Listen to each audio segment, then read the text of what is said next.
Shabbat Shalom.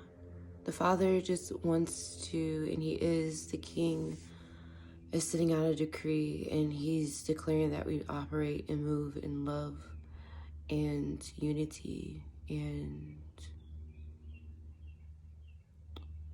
He wants us to understand the forces that we're coming against when we choose to highlight and bring forth His truth, and when we choose to be the light that's within us. What we don't understand is how we come against someone and how we speak to them. It causes our light to dim. Your words, the whole situation, the offense is causing people to manifest. And I'm specifically speaking right now on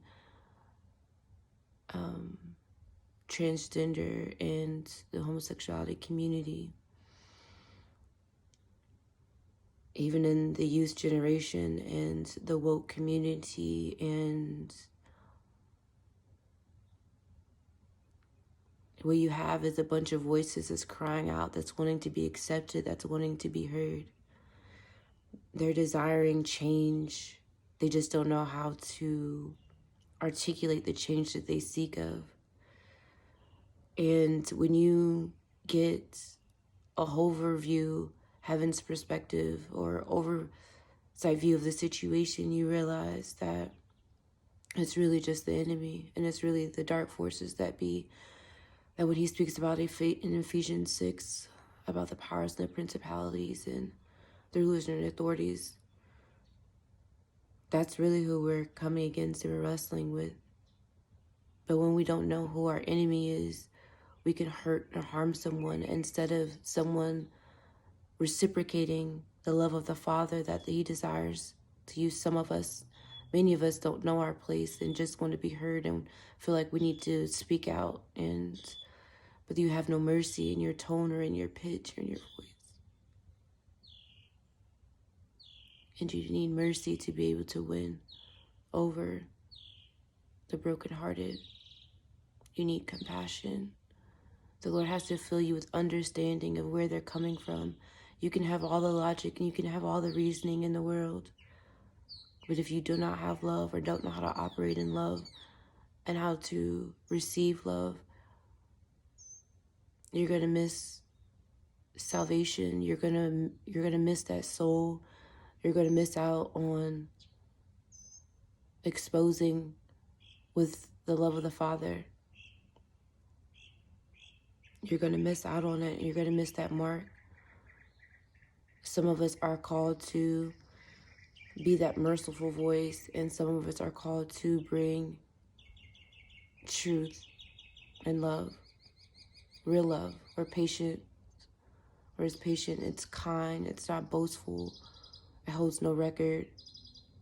It's not whether you're right or whether you're wrong.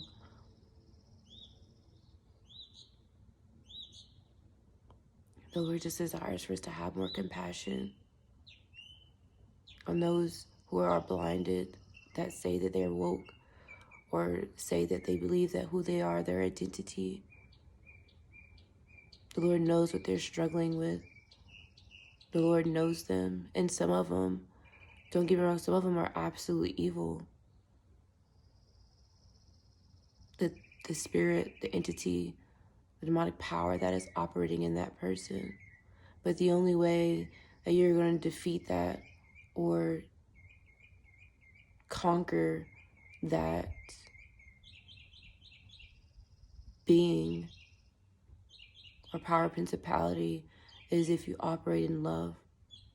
And love is power, and it's a weapon. And the enemy knows that. And so what does he try to do? He tries to start manifesting.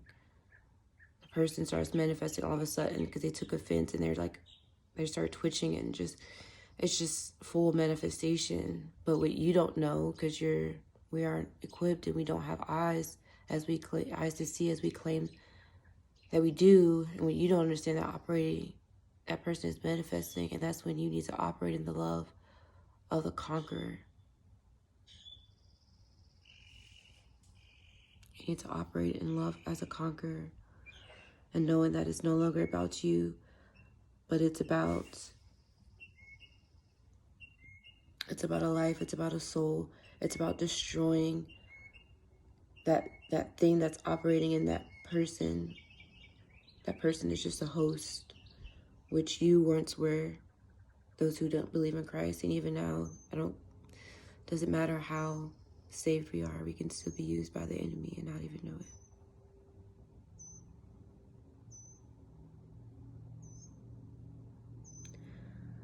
So the Father is addressing that when you choose to use your voice, when you choose to operate in being a vessel for the kingdom of heaven, just know that He's going to try you on your words.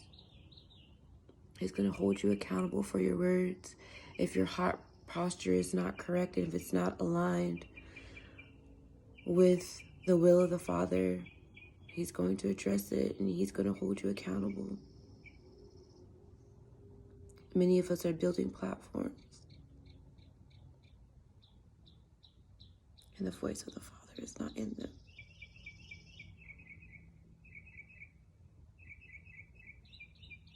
They're not stable in love. There's no foundation of mercy or grace or compassion,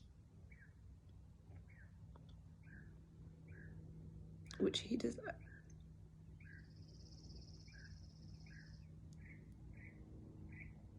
This is why that verse of the love, where the love grows cold, because we forget who we are as human beings. We forget where we come from. We forget. And there's a way that you can address things gently and kindly. You need the gift of discernment to be able to address, and the wisdom to go with it. How should I address this situation, Lord? Not my flesh. Because we get that misconstrued, the righteous indignation. And there's a time and a place for that. But right now, the Father just wants you to hug a stranger.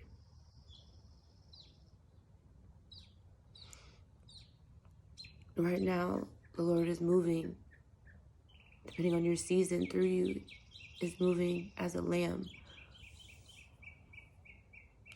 a sacrificial lamb, meaning it doesn't matter how you feel or how your emotions, your personal feelings or emotions about it, doesn't matter. If the Father decrees, the King decrees for you to operate in love and compassion and peace and gentle and harmony with all men, then that's how you move and you operate, because you're a sacrificial lamb.